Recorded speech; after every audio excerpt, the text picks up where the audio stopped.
চট্টগ্রামের হালিশহর এলাকাত বাসাত gas cylinder বিস্ফোরণে দগ্ধ সামির আহমেদ চিকিৎসাধীন অবস্থায় মারা গেল। ইয়েলই মর্মান্তিক এই অগ্নিকাণ্ডের ঘটনায় নিহত সংখ্যা বাড়ি থিয়েল 3 জন।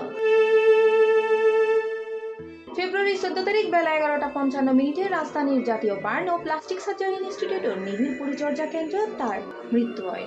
ইনস্টিটিউটের আবাসিক সার্জন মৃত্যুর বিষয়গান নিশ্চিত করে হয় সামিরের শরীরের প্রায় 45% দগ্ধ হইল। বার্ন ইনস্টিটিউট সূত্রে জানা গিয়ে হালিশহরের ওই একই ঘটনায় দগ্ধ আরো 6 জন বর্তমানে হাসপাতালে চিকিৎসাধীন আছে। চিকিৎসকলে জানাই তারা প্রত্যেকের শরীরে গুরুতরভাবে দগ্ধ এবং ব্যাকুল অবস্থায় অত্যন্ত আশঙ্কাজনক।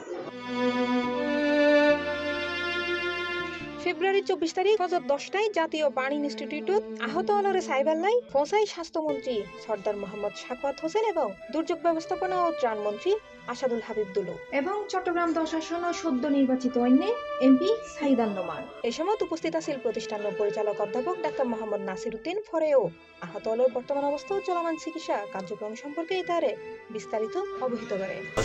সুস্থ হওয়ার পরে আপনার বাসায় যাব, আপনি মনোবল যেন কোনোভাবে না হারান। মাশাআল্লাহ, কথা বলে যাচ্ছে মাশাআল্লাহ।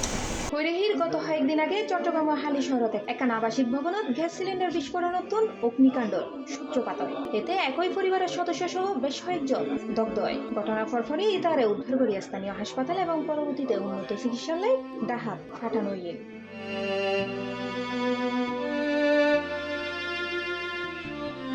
C plus TV, Chittagong.